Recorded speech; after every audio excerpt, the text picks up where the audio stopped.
sorry that it has been so long since I last did a full vlog for you guys. I have had the busiest year with loads of firsts for my little business and loads of exciting things going on, which if you follow me on social media, I'm sure you will have read and seen. So I apologize for the radio silence on the YouTube front, and I promise that it will not be as long next time. It's over a year since I last posted a video, which is, I think, crazy. And I didn't think it had been that long, I'm going to be honest. So for me, that is something I'm not happy with and something that I intend to change, that's for sure. I wanted to share with you guys today something that I've been talking to my Academy members about. Long story short, between sort of now and the end of the year, my Academy members and myself included are focusing on a goal that's just for us. I'm calling it making personal development personal, because often when we want to do something new, like achieve a new goal, it's for someone else or for the benefit of somebody else at least, or for another reason, for work, for it could be for health reasons. You've had to make some lifestyle changes. Like, there's loads of different reasons why we do things. But I wanted to spend the rest of this year doing something just for me and have my Academy members do something just for themselves. So the reason that I wanted to post this blog, which is now this vlog, so this is also a blog post if you're more of a reader than a watcher. If you're feeling a little bit adrift, maybe is the word I would use, from your big picture, or if you're not even sure what that big picture looks like anymore, if you feel a little bit sort of disconnected from where you're up to in life, from your values and your sort of belief system, this might hopefully help you feel a little bit more aligned within the world and within your world, at least, anyway. So as I said, in the Academy, we're spending the rest of the year focusing on something that is just for us and goals that just us want to, like, we're achieving them for us and nobody else. It's a little bit, so some of the things that I'm going to get you to think about today are real big picture things. What I would get you to think about if anything was possible, for example. And I wanted to share these teaching points with you because, as I say, I'm hoping that it'll give you a better idea of your sense of direction, a little bit of remotivation to start building that pathway to the big picture if you do know what it looks like, but you're feeling a little bit lost kind of somewhere in translation and along the way. So first things first, if you don't know what that big picture looks like, these are the questions that I want to get you to think about. These are things that when you hear them, I want you to pause the video. I'm a writer, so I would always say write stuff down and write things that come into your mind, but not everybody is. But I would definitely pause the video and just take some time to think about the first things that pop into your mind. So, 3 questions. If there was no limit on time and you could devote your hours every day to whatever it is that you wanted to do, how would you fill your time? That's the first question.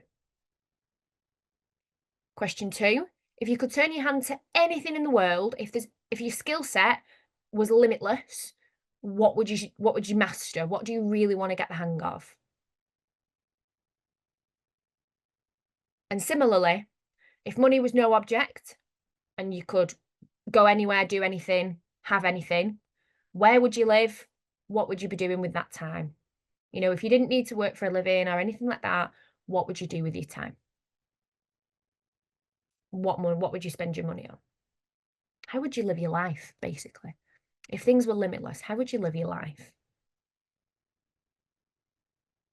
Any responses to those questions will more than likely come from something that is a deep set urge within you, that will somewhere along the line align with your values. It could be that you have wonderful, established, strong family connections and relationships, and you feel secure in that. A lot of people, when they feel that way, want to give back and will be naturally people who look to find their purpose through helping others. But similarly, on the flip side to that, people who want to go out and help others sometimes never had that for themselves. So people who might not have been in a stable upbringing want to give back by providing that for people and providing that support because it was support that they missed out on. Similarly, you might also have people who financially never had an awful lot of support, struggles within the family, maybe monetary wise, and therefore financial freedom and having money and having wealth is a big thing to them because they never had it, or again, because they want to share it and give back to their family and provide for them.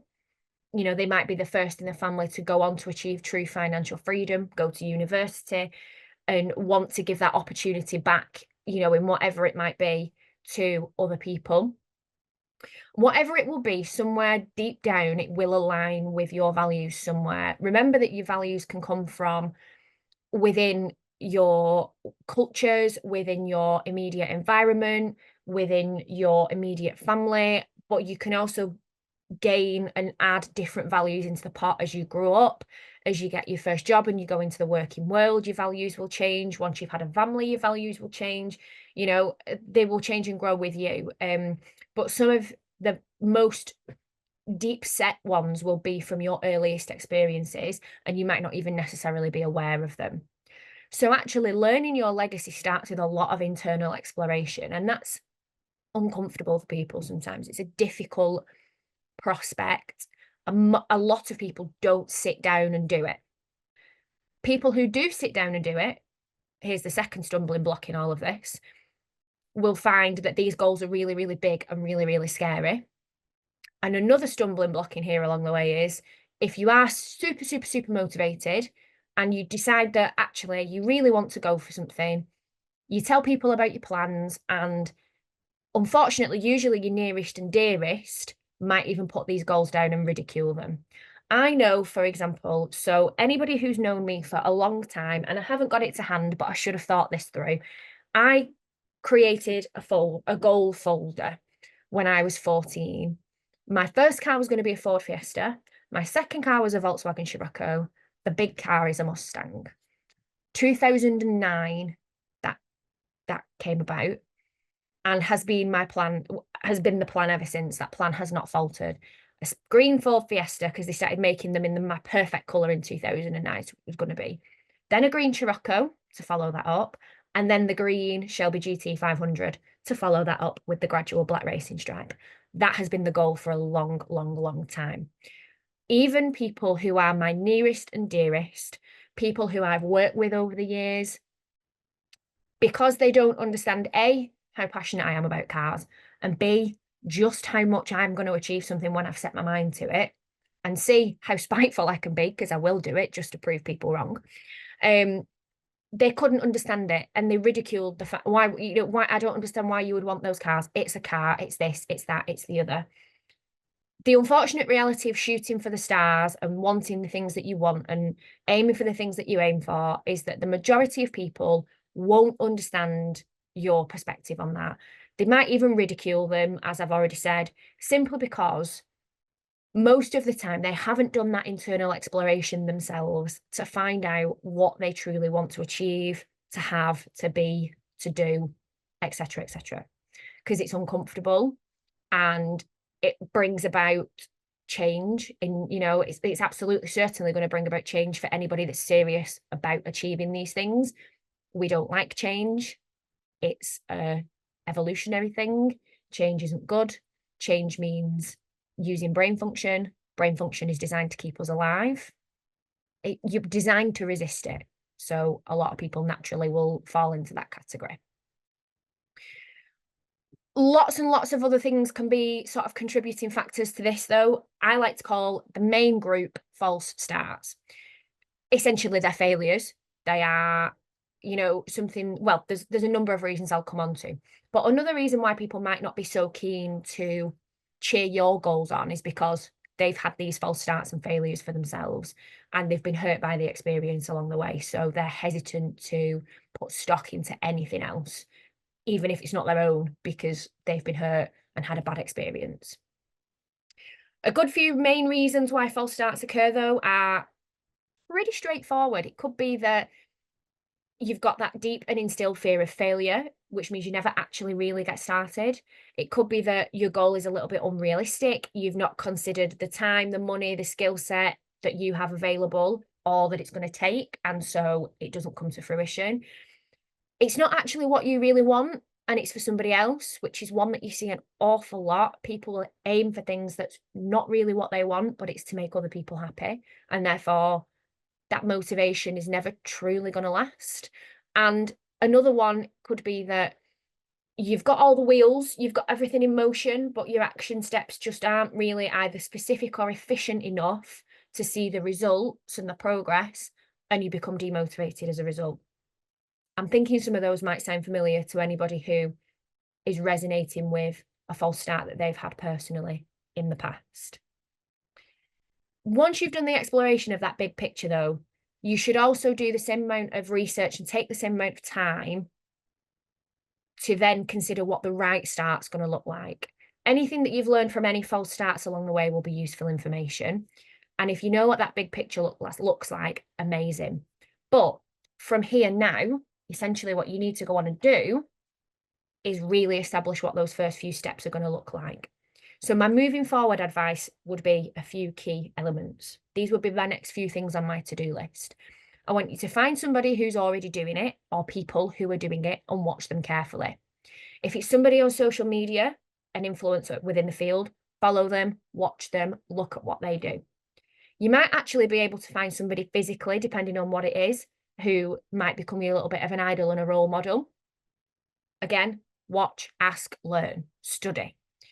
Find yourself some cheerleaders who are going to have you back, because that's going to be really important. And as I've already said, the unfortunate reality of this is your cheerleaders probably aren't going to be your nearest and dearest. They're probably going to be complete and utter strangers who have passions and interests in the same fields as you and want to see you succeed. That's why the finding people who are already doing it is important, because these people will also probably end up being a network that becomes your support network. At this point, you can do your research, and more research, and get those passions really ignited. You can look at and learn as much as you can about the topic, whatever it might be, become a little bit of a theoretical expert on it, and look at ways that you can start to then carry it out and actually do it yourself. Speak to as many people as you can, because it's not what you know, it's who. So speak to people who you know that might not have or do whatever it is, but you never know who they might know and connections that they might be able to put you in touch with. We also need to consider sort of potentially desired habits as well. So I'll give you a worked example in a minute where all of this might be a little bit more, it might make a little bit more sense. But as you as you start to think about actually going out and doing whatever this might be, consider that there could be numerous things that you could be doing within your day that will help you achieve your goal, and start to gradually add them into your daily routine. As I said, when I give you the worked example, I'm sure that will become a little bit more clear. But once you've done all of that, you're ready to take the steps. And again, people might have gone straight in at that last bit and then wondered why it's not worked. But that's one of the most important things you can do, is take all that research and learn all of that information, then take the steps into getting it done. So let me give you a worked example, okay? I've put together the beginning of 2024, a bit of a plan with an academy member who had run previously, done a lot of not short distance running, but they decided they were up into marathon running. So you can imagine the distance covered that they needed to get done. He wanted to get back into it, and he wanted to expand into this marathon and long distance running, as I've already said. He'd recently relocated, and as I say, he was looking to get back into proper marathon and long distance running, essentially. So the first few things that we looked at doing were finding and following marathon runners and long distance runners on social media. Asked around with the new people he'd met at his new job, because that's what he relocated for. He'd relocated for work. And he found some people within his wider social circle who ran, and his friends at work were able to give him some suggestions for local groups that he could follow on Facebook. He got into the local Facebook groups, asked about running clubs and running meets and stuff like that, and was able to find 2 or 3 key people who were going to help him out. He downloaded, I'm going to say Couch to 5K, but it wouldn't have been, because he's done that. But it was the equivalent of a long distance app that did a lot of his kind of training program for him, shared it with these few people, and they decided that they were going to work on it together, because a marathon was something they wanted to train for in the future. They are all looking to do London Marathon 2025, which is very exciting. And joined a few Facebook groups and found a few articles online, all to do with sort of the pre and post long distance running prep, any essential equipment he was going to need, and top tips and that sort of thing, and just really kind of geeked up on it before he was actually going to start the long distance running. So we'd found his cheerleaders, found all the information that he needed. One of the things that he started doing in terms of his daily habits and prep was to start taking supplements to help his recovery, to aid his energy levels and his vitamins and mineral levels. He had lost a lot of his flexibility within his legs, so he began taking supplements for that. He began stretching every day to generally just increase his flexibility, even on days where he wasn't running. He'd noticed that since changing jobs, because he was working from home a bit more, he was drinking less water. So he set himself up some goals to drink more water during the day, because obviously that had helped massively with muscle fatigue, energy, and when he's actually getting out there and running, and established a bit more of a healthier sleep routine. So obviously his energy was a little bit more consistent. And that was that. He could get out and start running, you know? So I'm hoping that that worked example makes a little bit of sense into some of the prep work and the research. And it's not just a case of go out and start running. There's a whole lot more that encompasses it. So your big picture, you might be able to see really clearly, but we also need to think about a lot of the other stuff that encompasses it. And some of those unfortunate home truths that it's going to be difficult, your brain doesn't like change. Some people who are closest to you might turn around and say, absolutely not. You know, I don't know why you would want to do that. That's ridiculous. Unfortunately, it's going to happen. And unfortunately, it is a lot of experimentation because there isn't a one size fits all approach here. But if there is anything that I want you to take away from it, it's that this journey is going to be utterly unique to you. There won't always be a right or wrong way. There won't always be people who understand what you're aiming for, but it's still worth doing if it's worth it for you. If you found this useful, you should consider joining the Believe Academy. It's an online Facebook group it is for adults, but we do 4 live streams per week. Some are more sort of presentation focused, some are more for group interaction.